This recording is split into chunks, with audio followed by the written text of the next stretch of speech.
Arde. Arde. Arde Podcast. Arde. Podcast feminista. Mantenelo prendido. Fuego.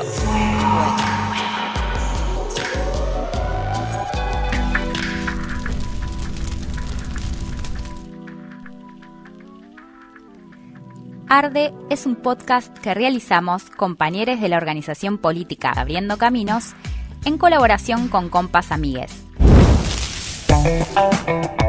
Para que este aislamiento sea solo físico, te proponemos una serie de charlas para estar actives y esquivar así el individualismo del encierro. Acompañanos, difundí, discutí estas ideas con nosotros y seguí aportando al intercambio colectivo. Mantengamos prendido el fuego.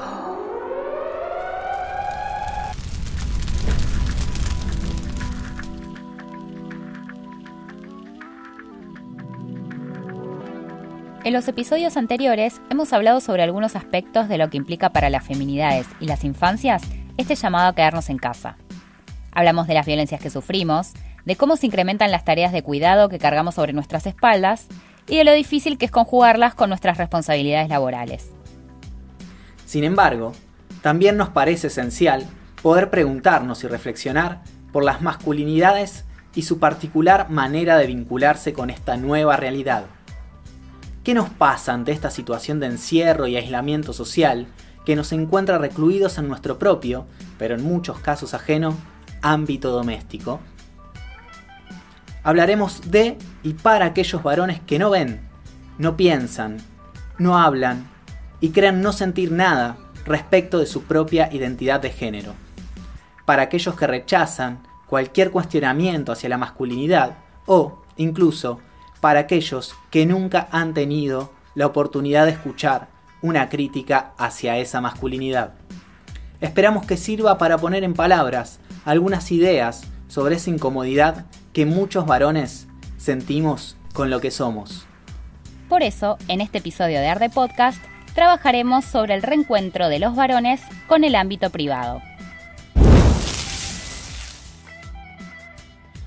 Imaginemos 3 escenarios posibles sobre la situación de un varón cis heterosexual en su vida de cuarentena.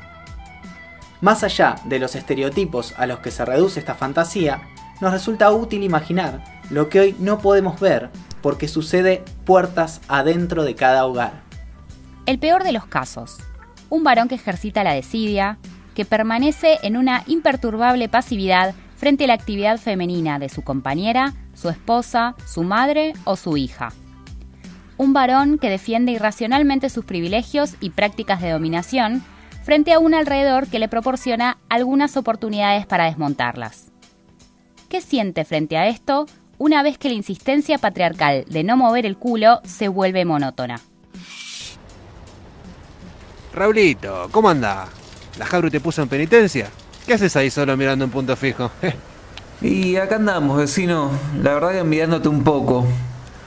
Ojalá tuviera auto para poder salir a lavarlo tranquilo como vos.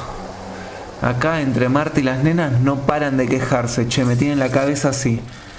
Parece mentira, nosotros vivimos laburando y no hacemos tanto espamento. La verdad que extraño salir temprano de trabajo y volver solamente para sentarme y mirar la tele hasta que esté la cena. No me dan con más esta vida de encierro. El escenario no tan malo.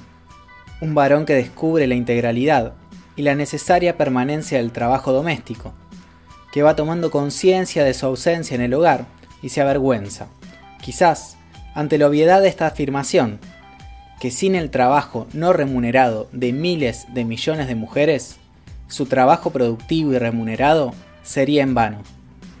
¿Qué necesita este varón para poder activar? Buen día, vecino. ¿Saliendo a hacer las compras? Buen día, vecina. Sí, ayudando un poco a Beatriz, que estaba acá para allá con las cosas de la casa. Yo no me doy mucha maña con todo eso, ¿vio? La verdad que ustedes, las mujeres, tienen un talento natural. Por eso colaboro con las compras, despejo un poco la cabeza y de paso protejo a mi familia. Prefiero salir yo a enfrentarme a este virus. Para algo soy el hombre de la casa, ¿no? Si usted lo dice, vecino, que le vaya bien. un escenario un poco más deseable. Aquel varón que ya escuchó hablar de las trampas de la masculinidad y le hace frente con cierta lucidez a esta coyuntura de aislamiento social. Entonces activa, se mueve, se ocupa de algunas tareas, intenta salir de la falsa victimización que los perpetúa en el trono de la pereza hogareña. Seguramente, al final de cierto día, siente que no es suficiente y se frustra, o siente dolor por un proceso que no es lineal sino laberíntico. Pierde fuerzas, se siente inútil, quizás se deprime. O quizás no se siente insuficiente, sino complacido de sí mismo, orgulloso con su propia capacidad de revertir individualmente tantas estructuras centenarias de opresión. ¿No sería esta satisfacción una nueva trampa de la masculinidad hegemónica? Iné, terminé con los platos.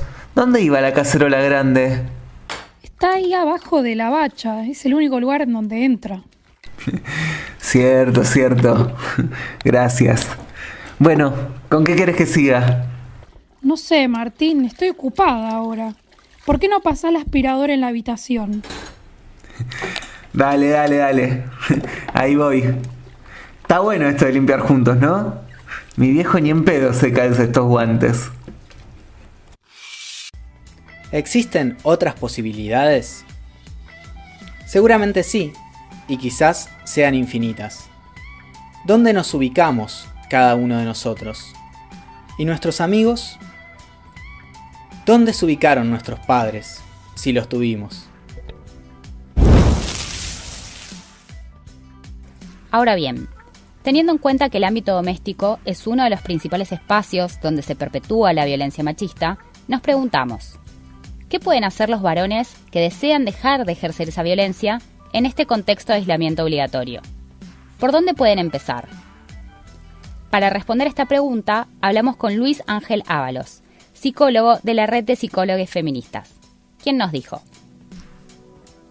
ante este escenario deseable y alentador de que un varón reconozca su ejercicio de violencia y desee dejar de hacerlo, lo primero que se me ocurre proponer es que abrace fuertemente ese deseo y que sea consecuente con él. Digo que es un escenario alentador porque no es lo que habitualmente uno encuentra. En general, si pensamos el ejercicio de la violencia de género, la violencia doméstica y las violencias en general como una relación de poder desigual, donde el varón asume una posición de superioridad y sobre todo naturaliza el dominio que ejerce sobre los otros, las otras, lesotres, pensar en que alguien desee abandonar esa posición de dominio, de control, de superioridad, de poder, no es algo tan sencillo. A veces lo que sí uno escucha, lo que sí uno encuentra es que hay un pseudo deseo, una expresión que a veces puede ser momentáneamente más o menos sentida. En el relato de mujeres que sufren violencia aparece recurrentemente esta situación donde el varón pide disculpas, donde llora, donde promete no volver a hacerlo. El problema es cómo ese varón entiende este ejercicio de la violencia, si realmente logra entender que hay algo muy fuertemente y profundamente arraigado, donde naturaliza esta supuesta superioridad sobre los otros, o si, como uno suele escuchar, de lo que se trata es de alguien que entiende que es reprochable ejercer violencia, pero al mismo tiempo tiene argumentos para justificarlo, y siempre piensa que es ella o les otros quienes lo llevan a ese lugar, quienes lo incitan y quienes lo provocan para que finalmente incurran estos desbordes. Entonces, concretamente, ¿qué actitudes o acciones les recomendarías tomar? Lo que yo podría sugerir es que haya una reflexión honesta, profunda y comprometida, que haya una escucha de esas otras personas, sobre todo en este contexto de aislamiento, donde es absolutamente necesario que escuche a aquellos con quienes convivo, que los escuche desde un lugar humilde, desde un lugar donde no me aparto de esta presunción de que yo tengo la razón, yo sé y el otro se queja o está equivocado o equivocada. Y que haya un compromiso implica también que haya la posibilidad de esta decisión y este deseo, este supuesto deseo de cambio, ponerlo en palabras y comunicarlo primero a estas personas que sufren las violencias y también a otras personas del círculo cercano. Comprometerse poniéndolo en palabras, comprometerse también con acciones concretas hacia ese cambio. Ahora, enfocándonos en la red a la que perteneces, ¿cómo vienen pensando el trabajo con varones que ejercen violencias? Bueno, recogemos la experiencia de muchos lugares, de muchos países, de muchos colegas y de muchos años, porque pensemos que estos dispositivos existen desde hace por lo menos 40 años en América, en Estados Unidos, en Canadá, en España y desde como mínimo hace 25 años en Sudamérica, en Latinoamérica. Lo pensamos con 4 ejes fundamentales. Primero, perspectiva de género. Segundo, pensamos en la no patologización de la violencia, ¿no? Pensamos también como tercer eje el cuestionamiento de los beneficios patriarcales o privilegios de la masculinidad.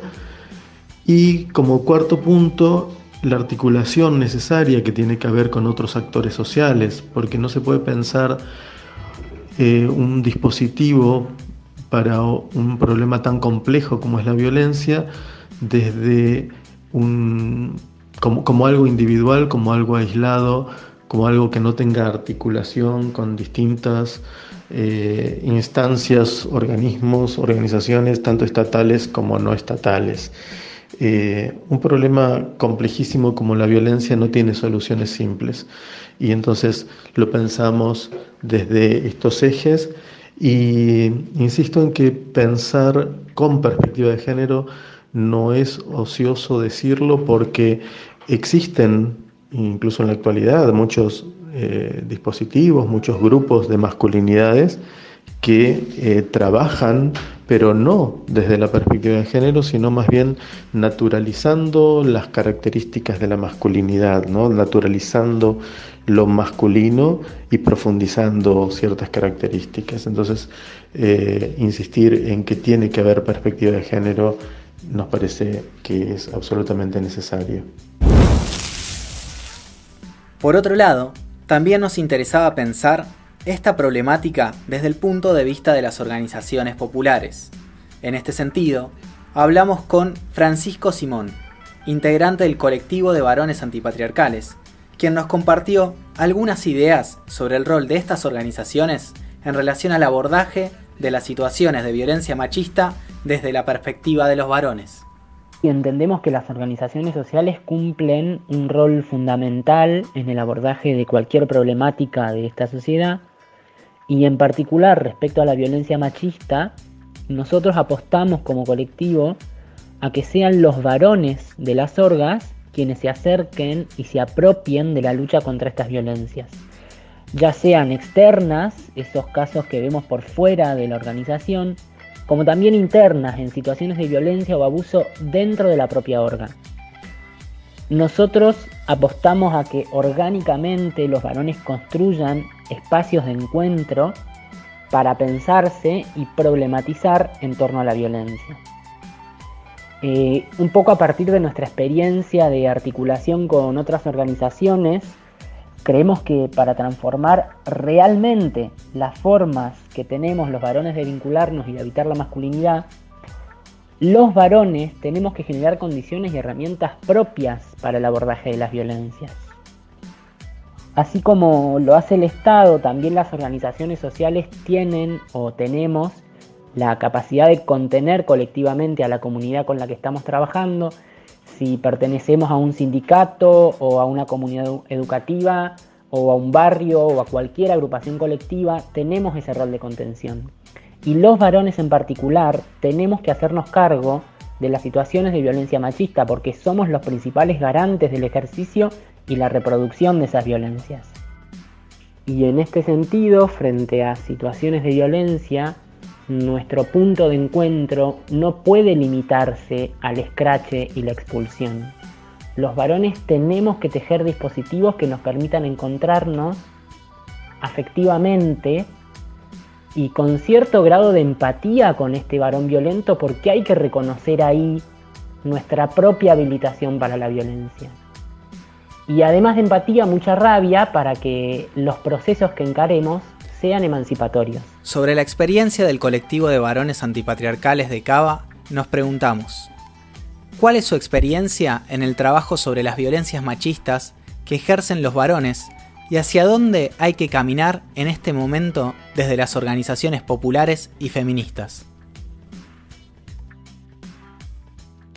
Nosotros trabajamos en articulación con otras agrupaciones y esto nos permite tener una mirada o una lectura sobre las formas en que se ejerce la violencia machista en distintas organizaciones. No es lo mismo una organización sindical que una barrial o claramente una cultural, aunque obviamente se repiten muchas lógicas patriarcales. Y esto también nos sirve para cuestionar nuestras propias violencias. Esas articulaciones tienen un formato de talleres donde intentamos llevar una propuesta de trabajo horizontal y desde la educación popular, con la idea de que sean los propios varones de la organización quienes garanticen el taller. Nosotros no vamos con respuestas, sino que acercamos una propuesta pedagógica de la que también participamos los compañeros del Bondi, porque la interpelación es colectiva. En general tenemos devoluciones positivas desde las orgas en cuanto a que se generan nuevas formas de encuentro entre los varones y muchas veces eso dispara la formación de grupos o círculos de varones dentro de la orga, que es algo a lo que apostamos fuertemente porque, por ejemplo, se puede intervenir en la elaboración de protocolos desde otra perspectiva.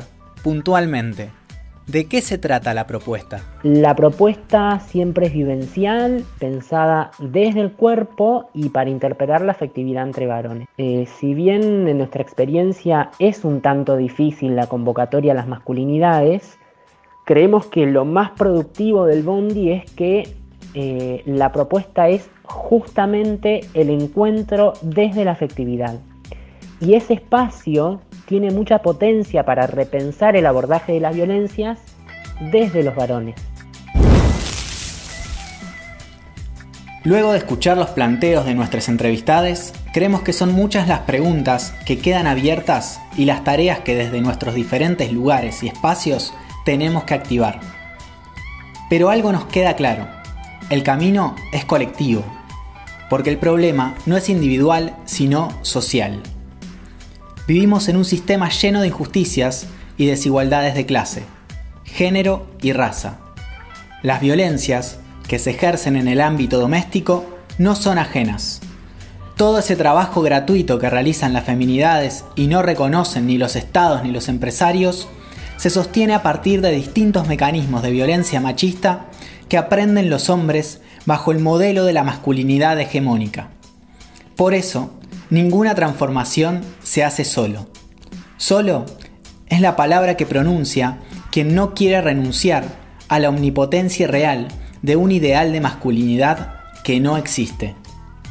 Porque somos varones, seres imperfectos, que se criaron bajo el mandato de tener que serlo.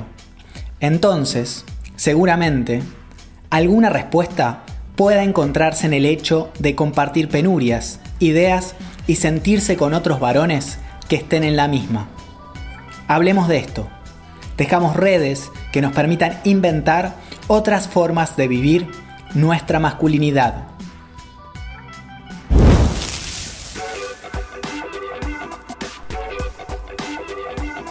La invención de nuevas masculinidades es una tarea que no puede dejarse de lado. Por eso, contanos qué te pareció este capítulo.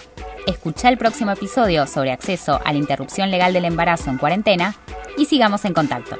Identificar nuestros privilegios como varones cis heterosexuales no es fácil en una sociedad que los niega constantemente, pero es un paso necesario para comenzar a transformarlo todo.